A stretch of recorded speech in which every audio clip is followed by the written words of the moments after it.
The lawyer's voice on the phone was careful, too careful. "Miss Peterson, I need you to come to my office. There's something about your father's estate that we need to discuss in person." It had been 6 months since Dad died. 6 months since the funeral where my sister Rachel cried dramatically while I stood there numb. 6 months since Mom had squeezed my hand and said, "We'll get through this together."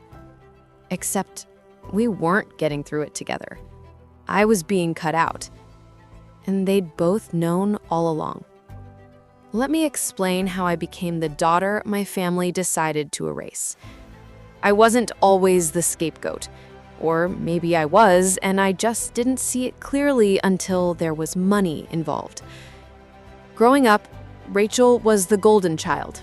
That's not bitterness talking, that's just facts. She was the pretty one, the charming one, the one who could do no wrong. When she got a C in math, it was because the teacher didn't explain things well. When I got a C in math, it was because I wasn't trying hard enough. When Rachel wanted to go to an expensive private college, Mom and Dad took out a second mortgage. When I wanted to go to the same college, they said I should consider community college first to save money. I went to state school on scholarships. Rachel went to her dream school on their dime and dropped out after 2 years to find herself. When Rachel got married at 23, it was the wedding of the century. $50,000. 200 guests, Mom cried happy tears through the whole ceremony. When I got married at 27, Mom suggested we keep it small. "We're still paying off Rachel's wedding," she said. We had 30 people and a backyard reception. But here's the thing. I told myself it didn't matter, that I was the strong one, the independent one, the one who didn't need their validation. I built a successful career, married a good man, had 2 beautiful kids. I was fine. I was happy. I didn't need to be the favorite. Until Dad died. And suddenly, being the favorite meant $2.4 million. Dad had built a successful manufacturing business, sold it 3 years before his death for good money. He and Mom were set for retirement, and when he wrote his will, he'd been clear. Everything split 50-50 between Rachel and I after Mom passed. But Mom was still alive. So the will said his half of the estate, including the business proceeds, the house, the investments, would be held in trust. Mom would have access to what she needed for living expenses. The rest would be divided between Rachel and I when Mom passed. Simple, fair, equal. Except that's not what happened. In the lawyer's office, Mr. Harrison slid a document across the desk. "This is a codicil to your father's will," he said. "Filed 2 weeks before he died, it changes the distribution of the estate." I picked it up, read it again. The codicil stated that due to my financial stability and lack of need, my father had decided to leave his entire estate to Rachel, with the exception of $50,000 to me. $50,000 out of $2.4 million. 2% of what Rachel was getting. "This can't be right," I said. "Dad wouldn't do this. We talked about the will. He told me it was 50-50. He said it was fair." Mr. Harrison looked uncomfortable.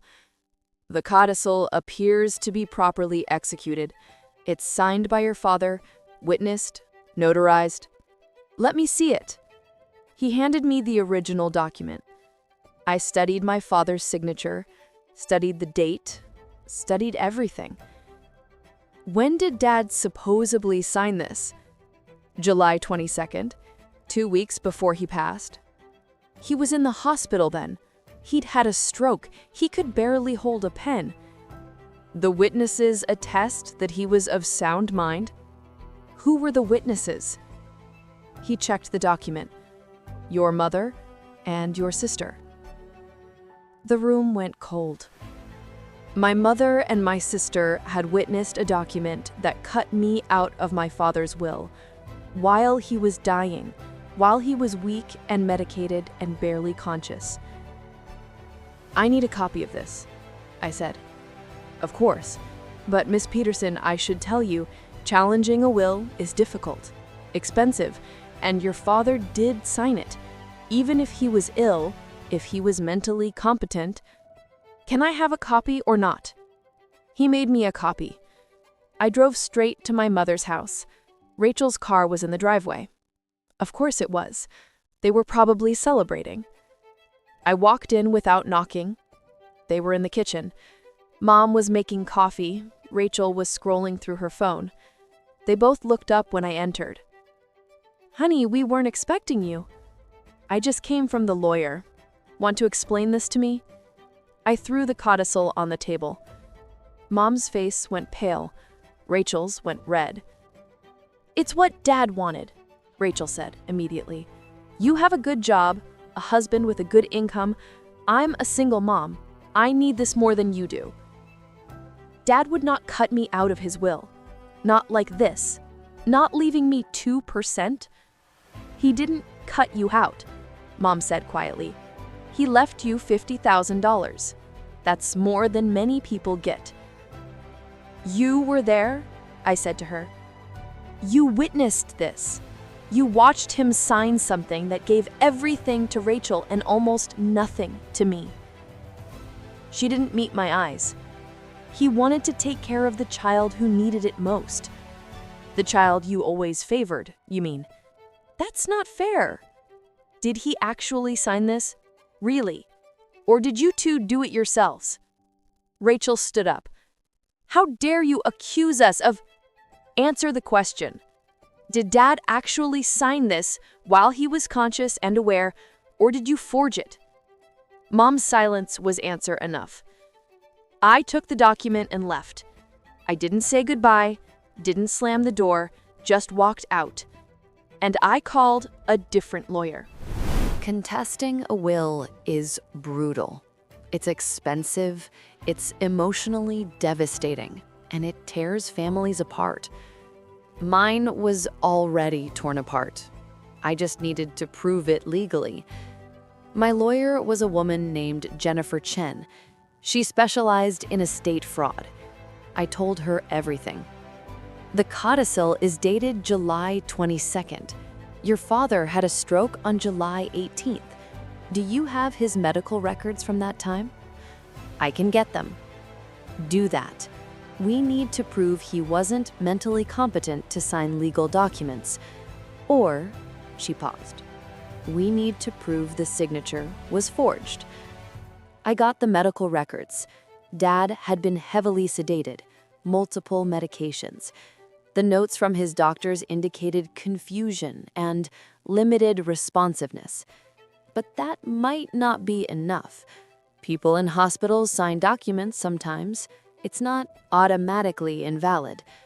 So Jennifer hired a forensic handwriting analyst. We gave him samples of Dad's signature before the stroke, from various documents spanning years, bank statements, tax returns, birthday cards, and we gave him the signature on the codicil. The analyst worked for 2 weeks. Then he gave us his report. The signature was forged. Not perfectly forged, but forged nonetheless. The pressure was wrong, the angle was off, several letter formations didn't match Dad's natural hand. It was someone trying to copy his signature, but not quite getting it right. The analyst estimated there was a 92% probability that the signature on the codicil was not made by the same person who signed the other documents. Someone had forged my father's signature, and the only people who had access to him during that time were my mother and my sister. I filed a motion to invalidate the codicil. We presented the medical records, the handwriting analysis, expert testimony. Rachel and Mom fought it.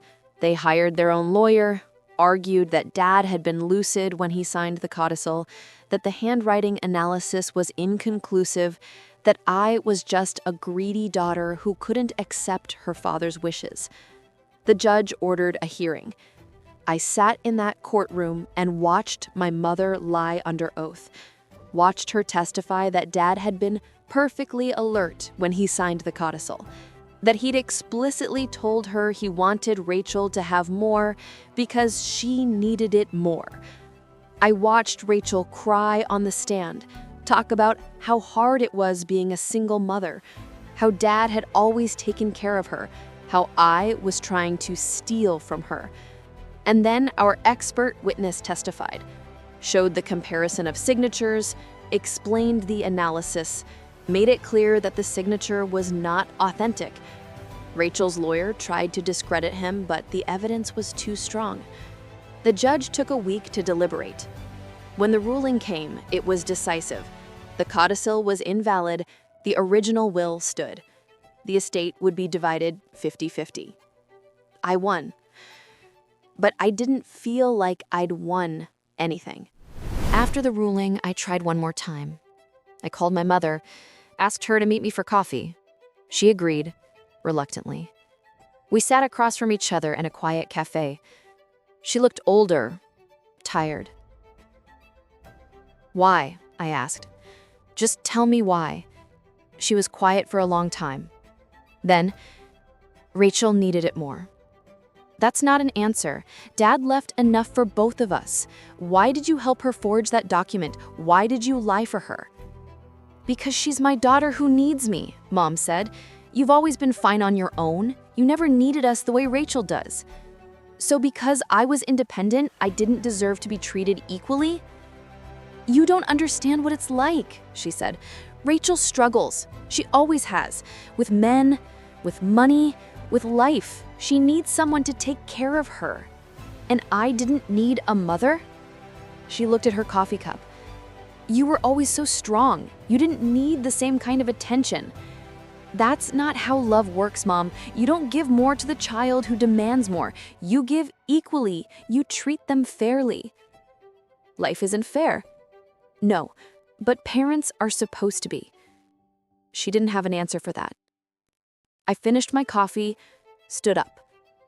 "I got the inheritance. The money will be divided as Dad intended. But I want you to know something." She looked up. "You lost a daughter, not because of the money, but because you chose her over me. Because when it mattered, you showed me exactly how little I meant to you. And I'm done pretending that's okay. You're being dramatic. I'm being honest. For the first time in my life, I'm being honest about what this family did to me, and I'm choosing to walk away from it." I haven't spoken to my mother since, or to Rachel. The estate was divided.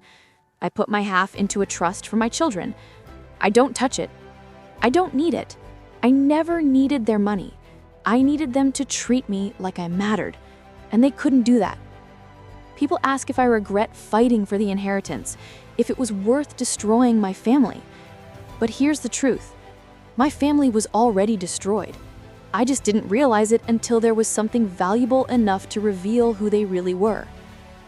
The money showed me what I'd always suspected, but never wanted to believe. I was never going to be enough for them. No matter what I achieved, no matter how successful I became, no matter how independent or strong or capable, because I wasn't Rachel, and Rachel was the only daughter they wanted. So I built my own family. My husband, my kids, my friends who became sisters, people who chose me, who valued me, who didn't rank me against someone else. And you know what? That family is worth more than $2.4 million. So here's my question for you. Were you the golden child or the scapegoat in your family? How did you know? And if you were the scapegoat, how did you break free from that role? Leave a comment. Tell your story, because so many of us grew up in families where love was conditional and favoritism was the norm. And we need to talk about it, because you deserved better. We all did. Thank you for watching. If this story resonated with you, please share it. Someone in your life might need to hear that they're not crazy, their family really did treat them differently, and that it's okay to walk away from people who never valued you, even if they're blood. especially if they're blood.